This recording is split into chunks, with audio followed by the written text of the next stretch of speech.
você deve olhar para Israel o seguinte: Israel passou 430 anos adormecido, aonde Deus não podia ser o seu Deus, não porque Deus não queria, não porque Deus tinha esquecido deles, porque eles, pouco a pouco, se ausentaram, e agora eles estavam todo enrolado dentro de um país que as leis eram outras, que o governador, o rei daquele país, não amava, não respeitava, oprimia.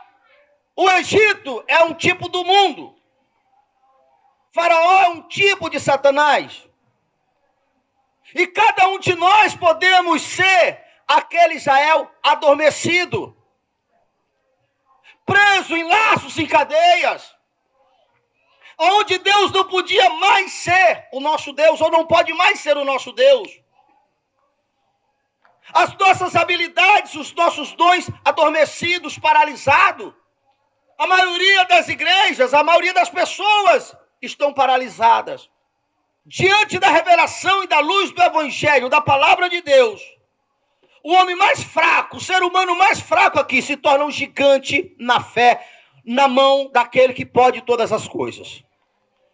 Você precisa se convencer disto. Então eu quero lhe lembrar, para que você possa, ao final dessa reunião, estar armado até os dentes, estar preparado.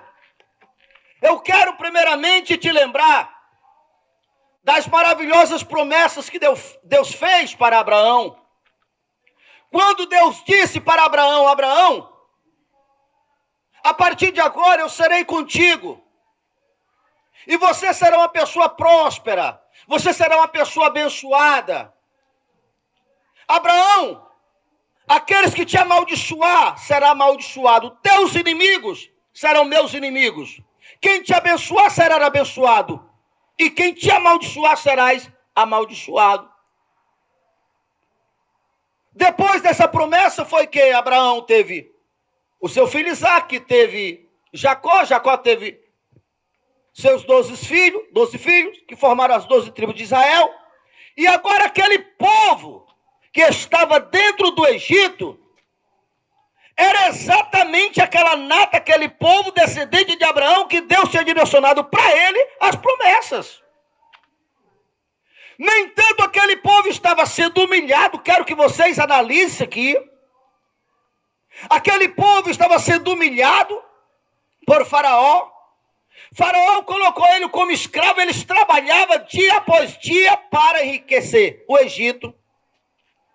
Aquele povo, além de ser humilhado, além de trabalhar, não receber nada em troca, apanhava, sofria, tornou-se um povo raquítico, um povo fraco, por causa dos maus tratos.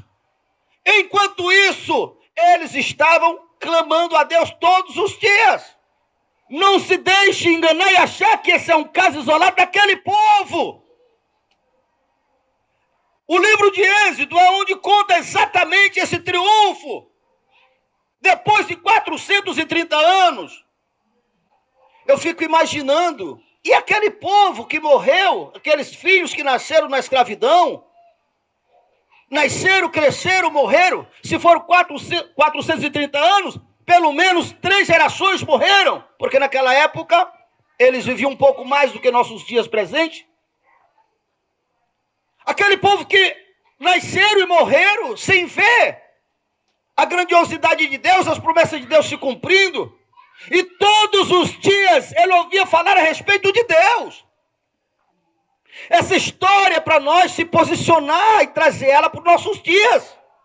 É esse o propósito desse livro ficar registrado. Muito bem. Ao entender isso, que mesmo aquele povo, sendo o povo da promessa, estava sendo escravo, um povo que Deus prometeu prosperidade, estava pobre, um povo que Deus prometeu estar por cima, estava por baixo, 430 anos, clamando todo dia.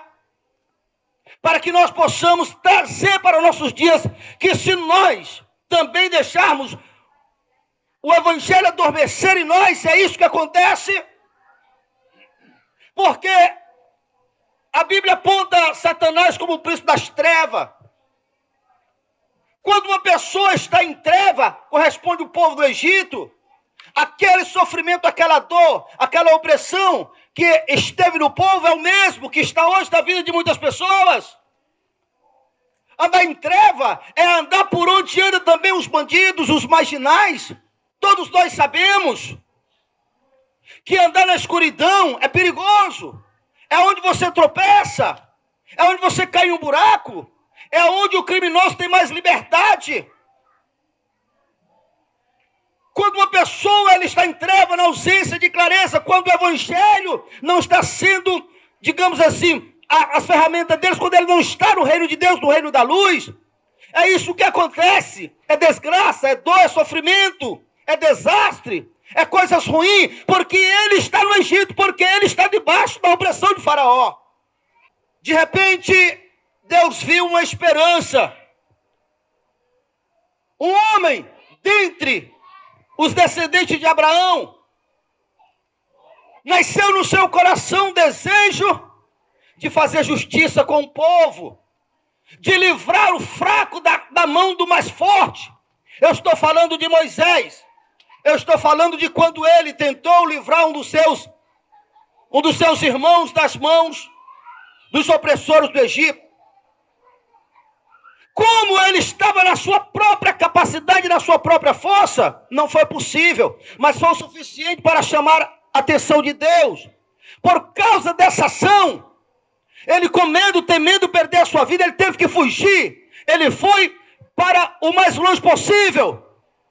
Então, dentre 600.000 homens, o fato de Moisés sair e ele ter sido aquele que deu esperança para Deus, de repente aquele homem lá longe de Israel, geograficamente longe do povo da promessa, longe do seio da sua família, mas no coração dele Deus tinha percebido que ele tinha um desejo, ou seja, a esperança de Deus nasceu a partir daquela ação, daquele homem.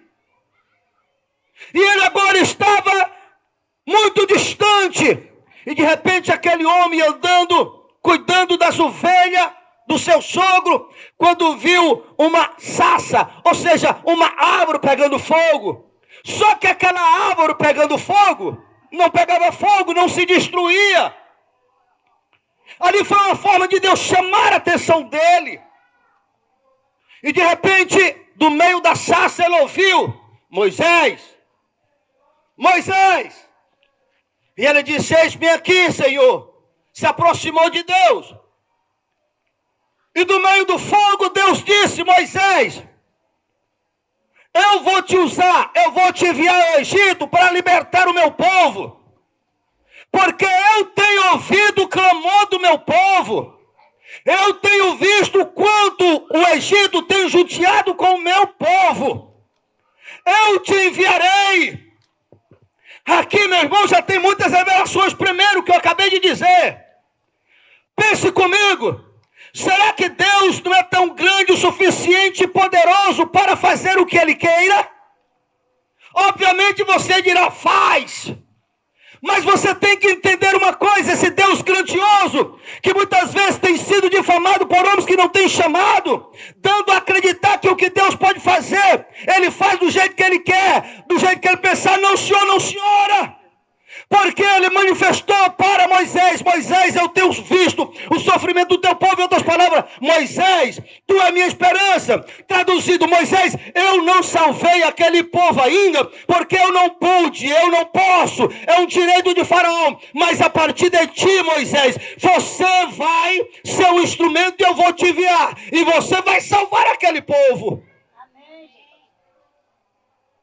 Meu irmão, minha irmã, quando Deus não nos salva, não nos livra, não nos liberta, não é porque Ele não quer, é porque nós estamos atravessados em alguma área das nossas vidas.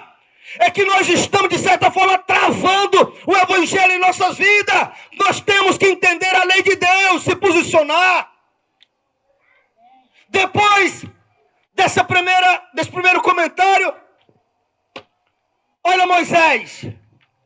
Senhor, eu acho que não dá não, Senhor. Por que, Moisés? Senhor, eu não consigo nem falar direito. Eu começo a conversar e me atrapalho todo. Moisés, o que tu tem na mão, Moisés? Aqui está um dos pilares desse propósito. Porque eu tenho certeza que o mesmo problema que aconteceu ali, acontece com a maioria de nós. Nós não enxergamos o potencial que nós temos. Nós não enxergamos que nós podemos todas as coisas, como ele diz, desde que nós creiamos nele. A maioria de vocês não sabe que vocês têm habilidade para sair dessa situação, para sair dessa miséria, para sair de qualquer problema, porque não foi outro que disse, foi Jesus: aquele que crê em mim, ainda que esteja morto, viverá, e os que viverão e crer não morrerão jamais. Você tem que crer em Deus dessa maneira, meu irmão. Você tem potencial, sim. Você tem. Desde que você esteja em Deus, e o começo da tua virada, da tua vitória, é crer em Deus e em você e em Deus, porque Deus não pode fazer nada sem que você participe. Por acaso, Moisés, não fui eu que te fiz, que te dei fala? Não foi eu que fiz você e todos os homens, Moisés? O que tu tem na mão, Moisés? Escuta que vai vir revelação forte. Eu tenho um cajado. Quanto de nós temos esse cajado sem utilidade nenhuma, porque não descobrimos. Mas nessa noite você está entendendo, em nome do Senhor Jesus. Em nome do Senhor Jesus. Até uma pena na mão de alguém que tem autoridade, o diabo, o inimigo, vê como uma arma poderosa, como uma espada afiada. O que tu tem, Moisés? Joga esse cajado no chão, Moisés. Moisés jogou. De repente, o cajado se transformou em uma serpente. Olha aí o homem com medo da serpente. Está vendo a razão do fracasso? Ele era o melhor dos 600 e tantos. Está vendo? Está entendendo? Mesmo assim, olha o homem medroso. Está Deus ali, numa sarça pegando fogo, e não queimava. E Deus mandou Moisés jogar um cajado. Ele jogou. Agora está o homem com medo, correndo com medo da serpente que estava acabando de estar na mão dele. Está vendo a razão do fracasso das pessoas? A Bíblia diz ou não diz que Moisés temeu a serpente? Moisés, pega a serpente, Moisés. Parte para cima dela, Moisés. Não ande pelo que tu vê, Moisés. Não ande pelo que tu sente, Moisés. Anda pela confiança em mim, Moisés. Pega a serpente pela cauda, Moisés. Quando Moisés pegou a serpente, aquela serpente brava se tornou em um cajado. Você não sabe, mas muitas vezes quem dá força para o teu inimigo é você, porque você ao se curvar, você mostra que está com medo. Não tema que eu sou contigo. Reduzido a nada serão os que compreenderam contra ti. Escute o nome que você que tem que dar para os teus inimigos, menos que nada, porque está escrito em Isaías 41:10: não tema, ó povinho de Jacó, não tema, ó pequeno rebanho, porque reduzido a nada serão os que compreenderam contra ti. Virará pó, é menos que poeira. Você não sabe, mas quando você olha para os teus inimigos e se coloca no lugar de Deus, os teus inimigos tremem e fogem. Por quê? Porque a tua fé é grande, os teus inimigos pequenos. Você é fraco, os teus inimigos grandes. Aqui está o porquê que o povo passou 430 anos. Vocês estão entendendo o segredo? Você está percebendo que Deus está tirando o medo de Moisés, fazendo Moisés entender que aquele faraó tão grande, aquele ser tirano, só era grande porque Deus não podia agir. Estava dizendo: Moisés, tu é capaz de vencer. Aquele que está lá é filhote diante desse que está aqui diante de tu, tu está pegando, dominando, rapaz. Olha o que Deus disse: Moisés, se eles não acreditarem no primeiro milagre, acreditará no segundo. E se não acreditar no segundo, vai acreditar no terceiro. Porque Moisés, quando tu estiver diante do povo do Egito, diante de Faraó, diante do rei, se ele duvidar, pega o teu cajado e toca no rio Nilo, e eu faço o rio Nilo se transformar em sangue. Ou seja, meu irmão, Deus estava dando o poder das 3 dimensões da terra, dominando a natureza, dominando os seres espirituais e dominando o medo dele. Isso aqui na cabeça, no entendimento de quem entende, meu irmão, nunca mais ficará adormecido. Agora, munido com a fé, mesmo duvidoso, lá vai Moisés. Quando Moisés chegou diante de Faraó, que contou, disse: ó Faraó, eu estou aqui a mando do Deus dos céus, o Criador dos céus e da terra, e ele mandou te dizer para tu deixar o povo sair do Egito para adorar a ele, porque esse povo é o primogênito de Deus. Escuta essa palavra: esse povo é o primogênito de Deus, o filho mais velho de Deus. Sabe o que Faraó disse? Quem é esse Deus? Eu não conheço ele. Por que razão devo deixar? Eu não conheço ele. Ah, é? E aí lembrou do que Deus tinha dito. Ô Faraó, para te falar, para te mostrar que era Deus, soltou o cajado. O cajado se transformou em uma serpente. Sabe o que Faraó disse, pensou e agiu? Ah, isso aí é fácil. Isso aí é mágica. Os meus encantadores também farão a mesma coisa. E foi atrás dos seus encantadores. E os encantadores fizeram a mesma coisa. Mas a cobra, a serpente de Arão e de Moisés, devorou, destruiu. Presta atenção, meu amado irmão. Quando uma pessoa começa a enfrentar o inimigo, ele começa a agir usando as mesmas táticas para confundir, para enganar. E eu já vou adiantar, para não ocupar muito tempo, para você entender. O primeiro passo para Deus libertar aquele povo. Você sabe por quê que Deus não tinha podido fazer antes? Como é a palavra certa, meu Deus? A não credibilidade do povo. Quando Moisés chegou no Egito, antes dele ir para Faraó, ele foi para o seu povo. E quando ele disse para o seu povo, o povo não acreditou nele. Ele jogou a serpente transformou-se em cobra e o povo não acreditou. Ele foi e mandou pegar a vasilha com água do Nilo, transformou em sangue, o povo não acreditou. Deu uma luta nisso, se explica o porquê que o povo estava adormecido. Porque Deus não tem direito de invadir. Uma pessoa que não crê, ele trava, ele fecha a porta para Deus. Muito bem. Agora, Moisés e Arão estavam diante de Faraó, soltou a cobra. Os encantadores chegaram e fizeram a mesma coisa. Aí Deus disse: Moisés, amanhã de manhã vai para a beira do rio. E quando o rei chegar lá, diga para ele: ó rei, ó Faraó, o Deus desse povo disse para mim te dizer que é para tu deixar o povo sair e lá no deserto para adorar a ele.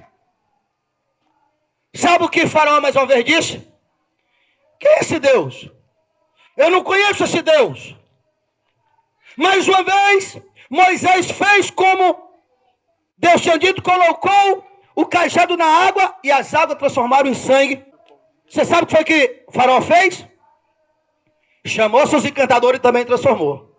A justiça de Deus, para entrar lá, tinha que primeiro se revelar para o Egito, fazendo milagre e maravilha para que ele se convencesse que de fato havia alguém maior do que ele. Vamos ver se você entendeu. Antes de Deus fazer milagre, não era justo Deus tirar, porque Deus sabia que Faraó não ia deixar, porque aquele povo era mão de obra de graça para Faraó. Vocês estão entendendo? Deus não podia chegar lá e pegar o povo antes, tinha que fazer ele, Faraó, entender que tinha um Deus superior a ele. Porque se ele desprezasse esse Deus superior, agora sim. Por isso os encantadores dele era para enganar primeiramente eles. E o mesmo princípio, presta atenção, o mesmo princípio. Para que Deus pudesse salvar o povo tinha que acreditar em Deus e reativar as promessas. Por isso os encantadores de Faraó transformaram uma cobra, um cajado de uma cobra, mas mostrando que Deus é superior. Foi lá, devorou a cobra, transformou o rio em sangue. Eles foram lá, fizeram, leia lá Êxodo, das 10 pragas. Deus começou a fazer praga cada vez, chegava para o faraó, fazendo o mesmo pedido, e o faraó negava. E as pragas foram acontecendo em cada praga, iria mostrando que Deus é grande, que Deus é maior, que Deus é superior, e ia expondo a descrença, a incredulidade e o desaforo de faraó para dar-lhe direitos legais. Isso não é diferente em nossos dias. Até que lá me parece que na terceira, quarta praga, quando o faraó mandou chamar os seus mágicos, os seus feiticeiros, quem sabe o que eles disseram? Diga para Faraó que nós não podemos ir não. Diga também para Faraó deixar esse povo ir, porque esse povo é o povo do Deus Altíssimo. Não tem quem lute contra ele. E chegar a esse ponto de ver o poder de Deus agindo, para que faça o nosso inimigo entender que há um Deus que cuida de nós, que há um Deus grande e poderoso. E aí a tua fé vai ficar adormecida, vai passar anos e anos e você não vê o milagre de Deus na tua vida. Cada ação do povo era para dar condições para Deus agir, para dar direitos legais para Deus agir. Moisés manda o povo matar 7 cordeiros, ou seja, cordeiro. Cada ação dessa era para produzir a ação do povo, o testemunho que o povo cria em Deus. E para quê? Aquele povo passasse a pertencer a Deus, porque os cordeiros estavam apontando para Jesus, fazer parte daqueles que agora tinham direito à herança física, porque todo pai só tem direitos legais de dar sua herança para o filho se pertencer ao seu sangue, se ser filho dele comprovado. Então, em cada ação daquela, servia para testemunhar, para dar testemunho, comprovar, para dar direitos legais para Deus agir. E quando o povo cumpriu a parte que Deus tinha pedido para ele, entenda isso aqui. Deus tinha falado para Moisés: Moisés, quando tiver faltando poucos dias para tu sair, diga para o meu povo pedir. As empregadas peçam para suas patroas. Peça para sua vizinha, para seu vizinho. Por que, Moisés? O Egito vai ter que pagar vocês. Não falou com essas palavras assim. Vai ter que pagar vocês. Porque esses anos que vocês trabalharam, era porque eu não era o juiz de vocês, porque vocês não deixaram, mas agora eu sou. Eu não era o Deus de vocês, porque vocês deixaram, mas agora eu sou. Peça para o seu vizinho, que eu vou fazer com que o Egito tenha medo de vocês. O Egito vai pagar para vocês sair. E aí, na medida que as pragas foram aumentando, vai entendendo isto. Antes da última praga, o povo de Deus pediu, e está escrito na palavra de Deus, que o povo deram ouro, deram prata, deram roupa, deram tudo do bom e do melhor, e enriqueceu o povo de Deus. Vai escutando. Agora, quando Deus se tornou o Deus daquele povo, escute, lembra que Deus tinha falado para Abraão: Abraão, aquele que te amaldiçoar, serás o meu amaldiçoado. Leia lá, quando Deus está falando com Moisés, Deus diz assim: Moisés, esse povo é o meu filho mais velho, esse povo é o meu primogênito. A primeira coisa, depois que Deus, é que foi provado que o povo agora tinha reativado, sabe o que Deus fez? Deus agora se vingou do Egito, matando em cada casa do Egito o seu primogênito. Por quê?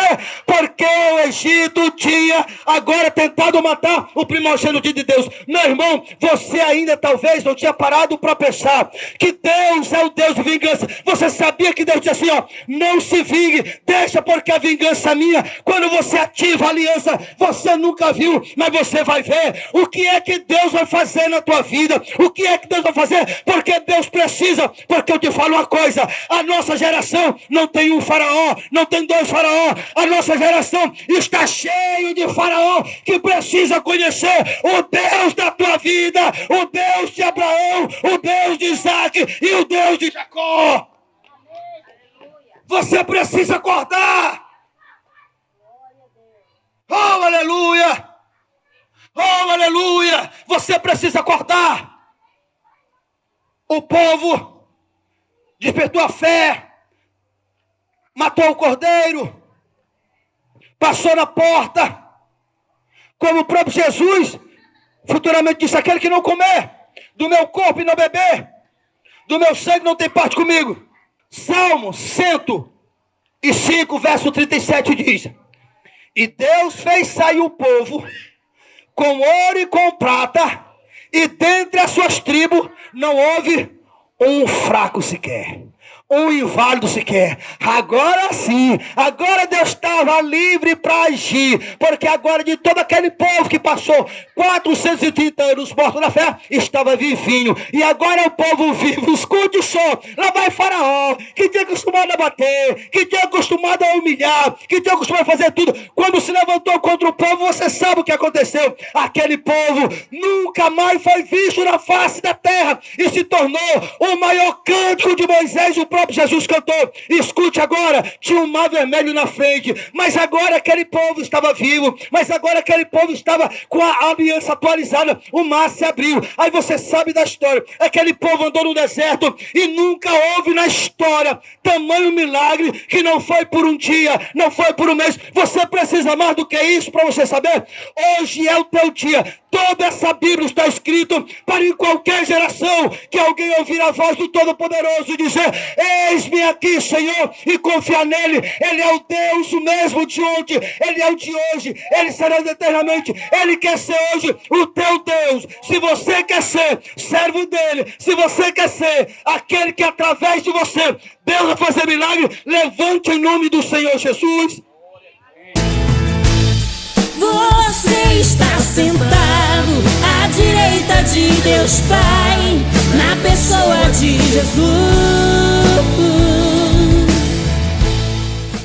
Fé e determinação, uma artilharia pesada para cima dos teus inimigos.